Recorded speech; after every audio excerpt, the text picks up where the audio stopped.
Hello, this is the I.C.T equipment we could get from the I.C.T company and I.C.T team. This is the loader for the printed board. This is the printer where we can put the paste on the printed board. This is the conveyor where the plate comes from loader to printer and then to the pick and placer machine. Pick and placer machine has a lot of feeders and allow to put all other components on the printed board.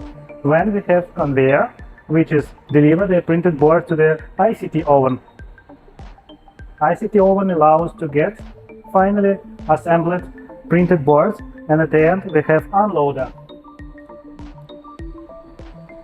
Then we have a deep line. The deep line also consists of conveyor line, then loader, soldering machine, where we have several steps, fluxing, preparing and wave soldering section. Then we have unloader and assembly table. All that equipment we can get from I.C.T company.